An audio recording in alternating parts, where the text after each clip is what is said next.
अस्सलाम वालेकुम, मैं हूँ इश्तियाक गोंदल। ईरान ने पाकिस्तान की फ़ज़ाई हदूद की खिलाफ वर्जी करते हुए पाकिस्तान के अंदर हमला किया और उस हमले के बाद 48 घंटे भी नहीं गुजरे थे कि पाकिस्तान ने ईरान को मुंह तोड़ जवाब दिया। और इस हवाले से पाक फ़ौज के जो तर्जमान हैं उन्होंने ये कहा है कि ईरान की सरजमीन के अंदर जो BLA और BLF यानी कि बलोच लिबरेशन आर्मी और बलोच लिबरेशन फ्रंट जैसी जो दहशतगर्द तंजीमें हैं, इनके जो सेफ हेवन्स थी यानी कि महफूज पनाह गहें थीं या वो जगह जिसको ये ऑपरेट करते थे और पाकिस्तान मुखालिफ दहशतगर्दी की कार्रवाइयाँ करते थे। पाकिस्तान ने जो ड्रोन इस्तेमाल किए, मिसाइल वगैरह इस्तेमाल किए गए और इसके साथ जो दीगर वेपन्स इस्तेमाल किए हैं, उसके इस्तेमाल करने की वजह से BLA और BLF के जो ठिकाने थे वो तबाह होकर रह गए हैं। अच्छा, इस ऑपरेशन के हवाले से बात की जा रही है। आज हमने देखा कि दफ्तर खारजा के अंदर प्रेस कॉन्फ्रेंस थी और जो तर्जुमान है दफ्तर खारजा की, उनसे भी ये सवाल पूछा गया। उनके पास तो इस सवाल का जवाब नहीं था और वो सवाल ये था कि ये जो इस ऑपरेशन के अंदर एक कोड वर्ड यूज किया गया है, ऑपरेशन मर्गबर सरमाचार, कि इससे क्या मुराद है। तो उन्होंने कहा कि वो तो फारसी ज़ुबान को इतना अंडरस्टैंड नहीं करती और ये कोड है तो इंटेलिजेंस एजेंसीज वाले बेहतर बता सकते हैं कि ये क्या होता है। तो आखिर इस ऑपरेशन को जो है मर्गबर सरमाचार का नाम क्यों दिया गया? इस हवाले से ये है कि जो मर्गबर है ये ईरान की सरकारी ज़ुबान फ़ारसी का लफ्ज़ है जिसके मतलब हैं मुर्दाबाद के, और जो सरमाचार है ये हमने देखा है कि वो दहशतगर्द अनासर अगर वो ईरान के अंदर मौजूद हैं तो वो पाकिस्तान मुखालिफ जो है वो जो कार्रवाइयाँ करते हैं तो इसका मतलब ये होता है वो अपने आप को सरमाचार कहते हैं, यानी कि जान कुर्बान करने वाले, सर की कुर्बानियां देने वाले। तो इसका मतलब ये हुआ कि ये जो ऑपरेशन था इसके अंदर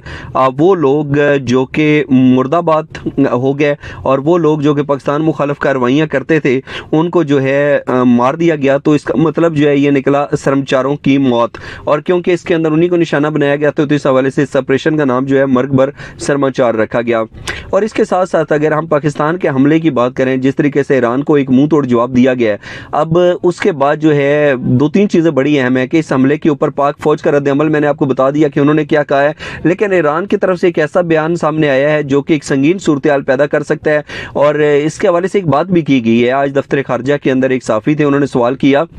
कि मैडम ये बताएं, हमने सुना है कि ईरान जो है वो मिसाइल नस्ब कर रहा है और वो पाकिस्तान मुखालिफ एक और कार्रवाई करेगा, तो इस हवाले से आपके पास क्या इतलात हैं? तो उन्होंने कहा कि नहीं, मैं क्या सराइयों के ऊपर मबनी जो सवालात हैं उनके जवाबात नहीं दे सकती। और ये बात भी ठीक है। अमूमन हमने देखा है कि बगैर तहकीक के बात फैला दी जाती है और अगर वो इसी तरीके से उसको काउंटर ना किया जाए या जब तक मुसद्दका इतलात ना है तो फिर वो उस हवाले से बहुत सारे प्रॉब्लम्स जो हैं वो सामने आ सकते हैं। तो ईरान का क्या रद्द-ए-अमल है वो भी मैं बताऊँगा, और वो रद्द-ए-अमल भी बड़ा मुज़हका खेज है, वो आपके सामने रखूंगा। लेकिन उससे पहले आपको बताता चलूं कि सेनेट की कायमा कमेटी बराए दिफा के चेयरमैन और मुस्लिम लीग नून के रहनुमा मुशाहिद हुसैन सैयद ने चीन को पाकिस्तान और ईरान के दरमियान कशीदगी के खात्मे के लिए दरख्वास्त कर दी है। और कल जो है वो पूरा दिन खबरें भी चलती रहीं, आज भी इसके ऊपर बात हो रही थी कि चीन ने जो है वो कहा है कि पाकिस्तान और ईरान को अपने मामला जो हैं वो खुश असलूबी के साथ तय करने चाहिए, और गालबन इस हवाले से उन्होंने जो है एक अहम किरदार अदा करने के हवाले से भी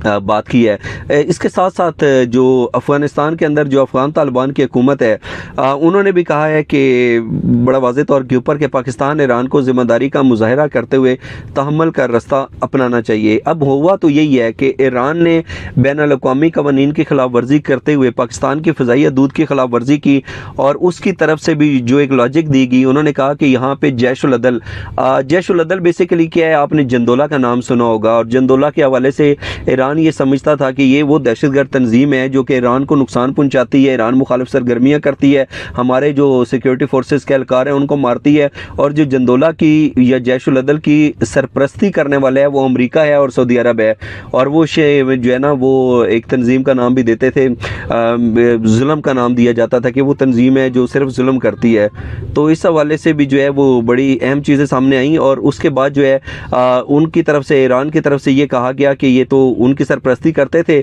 और इस हवाले से हमने जो है पाकिस्तान के सरहद के अंदर जो कार्रवाई की है, हमने जैश-उल-अदल को निशाना बनाया है। अब यहाँ पे दो बड़े सिंपल से मेरे सवालात हैं। पहली बात तो ये है कि अगर आपने जैश-उल-अदल को निशाना बनाया है पाकिस्तान की फ़ज़ाई हदूद की खिलाफ वर्जी करते हुए, तो वो जो दहशतगर्द मारे गए उसके हवाले से आपके पास क्या शवाहिद हैं, क्या इतलात हैं? बिल्कुल भी नहीं है। उसके अंदर तो हमारे 2 मासूम बच्चे शहीद हुए और 3 बच्चियाँ हमारी ज़ख्मी हुई हैं। फिर दूसरी बात यह है कि एक लम्हे के लिए सिर्फ फ़र्ज़ कर लें कि पाकिस्तान के अंदर अगर जैश-उल-अदल मौजूद थी या उसके ठिकाने سامنے موجود تھے، تو بین الاقوامی قوانین کی خلاف ورزی آپ کیسے کر سکتے ہیں؟ اس کی مثال یہ ہے کہ ہم یہ کہتے ہیں کہ پاکستان کے اندر جو دہشت گردی کے واقعات ہوتے ہیں وہ تو کالعدم جماعت تحریک طالبان پاکستان کرتی ہے، اس حوالے سے ہم نے ڈوزیئرز شاید عالمی سطح کے اوپر بھی دیے ہیں اور ہم نے افغانستان کی قیادت کو بھی بار بار آگاہ کیا ہے، لیکن ہمیں وہاں سے کوئی تعاون نہیں ملتا۔ تو کیا اس کا مطلب یہ ہے کہ ہم بین الاقوامی قوانین کی خلاف ورزی کرتے ہوئے، افغانستان کی فضائی حدود کی خلاف ورزی کرتے ہوئے وہاں پہ حملہ کر دیں؟ پاکستان تو اس طرح کی بچگانہ حرکت نہیں کر سکتا، تو پھر ایران نے کیوں کی؟ بہرحال اس حوالے سے آپ کیا کہتے ہیں، یہ بھی فیڈ بیک دیجیے گا۔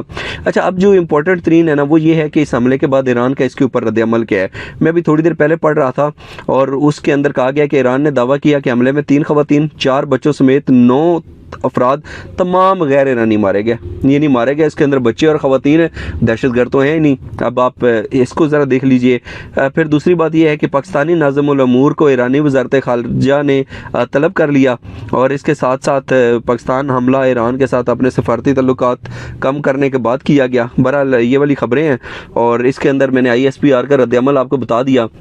لیکن اگر تو اب ایران یہ سمجھتا ہے کہ پاکستان نے جو حملہ کیا ہے اس کے اندر بچے اور خواتین مارے گئے ہیں، پھر تو بظاہر ایسا نظر آتا ہے کہ یہ کشیدگی جو ہے بڑھ سکتی ہے۔ لیکن اس کے اوپر جو ہے وہ نو ڈاؤٹ کہ آپ نے فضائی حدود کی خلاف ورزی کی، پاکستان نے یہ جواب دیا اور پاکستان کو یہ جواب دینا چاہیے تھا۔ اس کی وجہ یہ ہے کہ پاکستان جو ہے وہ عراق اور شام نہیں ہے بلکہ امت مسلمہ کی پہلی ایٹامک پاور ہے، ایٹمی طاقت ہے، تو بہرحال یہ جواب بنتا تھا۔ تو اس ولا کے حوالے سے اپنا قیمتی فیڈ بیک ضرور دیجیے گا، اور پاکستان اور ایران کے درمیان یہ جو کشیدگی اور تناؤ نظر آ رہا ہے، آپ کی نظر میں اس کا مستقبل کیا ہوگا، اس حوالے سے بھی اپنا قیمتی فیڈ بیک ضرور دیجیے گا۔ آج کا ولاگ دیکھنے کا بہت شکریہ، اپنا بہت سا خیال رکھیے، اللہ حافظ۔